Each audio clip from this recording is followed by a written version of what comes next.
BR Ambedkar Konaseema జిల్లా P Gannavaram నియోజకవర్గంలో CM relief fund చెక్కుల పంపిణీ చేసిన శాసనసభ్యులు గిండి సత్యనారాయణ ఆధ్వర్యంలో శాసనసభ నియోజకవర్గంలో ముఖ్యమంత్రి సహాయ నిధి కింద 61 మందికి 39,62,462 విలువైన చెక్కులను పంపిణీ చేశారు. ఈ సాయం వల్ల అవసరమున్న వారికి వైద్య చికిత్సలకు, ఇతర అత్యవసర అవసరాలకు తక్షణ సాయం అందించే లక్ష్యంతో మంజూరు చేయబడింది. శాసనసభ్యులు గిండి సత్యనారాయణ ఈ కార్యక్రమంలో మాట్లాడుతూ ముఖ్యమంత్రి సహాయ నిధి కింద సహాయం పొందుతున్న ప్రజలకు ఇది ఎంతో ఉపయోగకరమని, వారి అవసరాలను తీర్చడంలో ఇది సహకరిస్తుందని తెలిపారు. అలాగే రాష్ట్ర ప్రభుత్వం ప్రజల ఆరోగ్య సంక్షేమం పట్ల కట్టుబడి ఉంటామని, సహాయ కార్యక్రమాలు నిరంతరం కొనసాగుతాయని తెలిపారు. కార్యక్రమంలో కూటమి నాయకులు, కార్యకర్తలు, వీర మహిళలు పాల్గొని వారి మద్దతు సహకారాన్ని అందించారు. 493 రూపాయలు. Okay sir, thank you. Malleddi Ganga Bhavani గారు, thank you sir. Okay sir. అదేవిధంగా మామిడికుదురు మండలం అండి, మామిడికుదురు మండల 3 పార్టీల మండల అధ్యక్షులు, పిలిచేటువంటి గ్రామ శాఖ అధ్యక్షులు, సర్పంచులు ఆయన రాజారావు గారు బెల్లంపూడి 18,000, కడలి దుర్గా కళ్యాణి గారు ముందుపులంక, గుత్తుల వీరం శెట్టి గారు నరేంద్రపురం. ఓకే, వచ్చేయండి. 5 మండలం రెడ్డి బాలాజీ గారు నేదులూరు 33,347 రూపాయలు. రెడ్డి బాలాజీ ప్రాసెస్ ఎక్కడైతే జరుగుతుందో వెళ్ళి అక్కడ అధికారులను కలిసి చేయడం జరగటం వల్ల ఇది ఇంత త్వరగా మీకు రావడం జరుగుతుంది. అయితే నిన్నే మన ఉప ముఖ్యమంత్రి వర్గలను కలిసి చెప్పడం జరిగింది. ఆయన కూడా అక్కడ అధికారులకి చెప్పారు, మా ఎమ్మెల్యేలు ఎవరు వచ్చినా సరే ఇమీడియట్గా పనిచేసి పెట్టండి, త్వరగా చూడండి. ఆ క్రమంలో కూడా నిన్న ముఖ్యమంత్రి గారిని కలిసి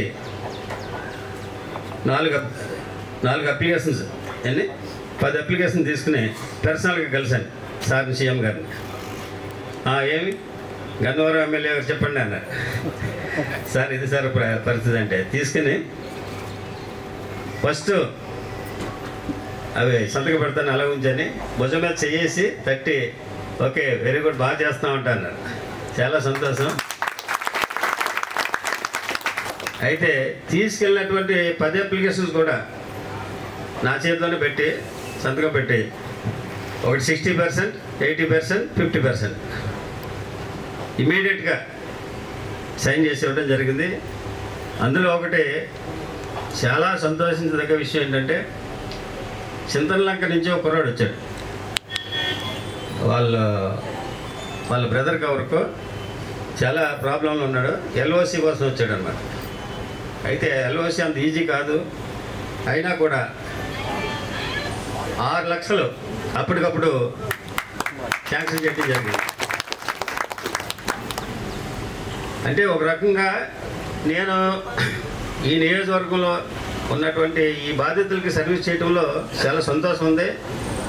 ఇంకో రకంగా బాధపడుతున్నా, ఎందుకనంటే అనారోగ్యానికి గురవుతున్నారనే బాధ ఉన్నదే, కానీ వారికి సరైన సమయంలో ఇది ఈ విధంగా అందజేస్తున్నందుకు ఆ విధంగా కూడా సంతోషపడుతున్నా. ఇకపోతే ఎప్పుడైతే మన నాయకులు ప్రజల ఆకాంక్షలకు అనుగుణంగా పనిచేస్తారో ఆ అనుభవం, ఆ అనుభూతే బాగుంటుంది. అలా చేయనాడు చీకొడుతూనే ఉంటారు. చీకొట్టిన రోజులు కూడా ఉన్నాయి గత ప్రభుత్వంలో, దాన్ని మీరు అందరూ గమనించండి.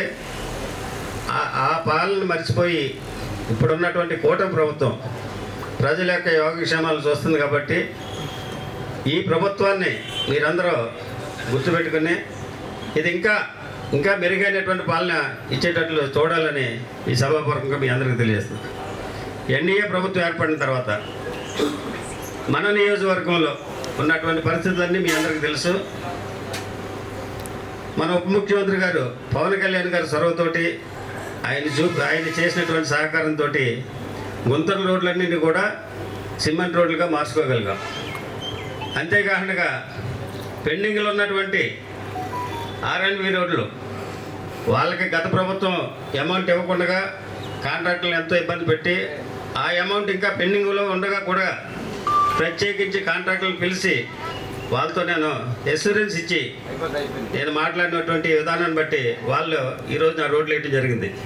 ఈ రోడ్లకి ఆర్ఎన్బి రోడ్లకి ఇంతవరకు కూడా ఇంకా ఏ విధమైనటువంటి అమౌంట్స్ వాళ్ళకి వెళ్ళలేదు. అయినా కూడా నా మీద నమ్మకంతో మనకి రోడ్లు వేయటం జరిగింది కాబట్టి వారికి ప్రత్యేకమైనటువంటి ధన్యవాదాలు తెలియజేయాలి.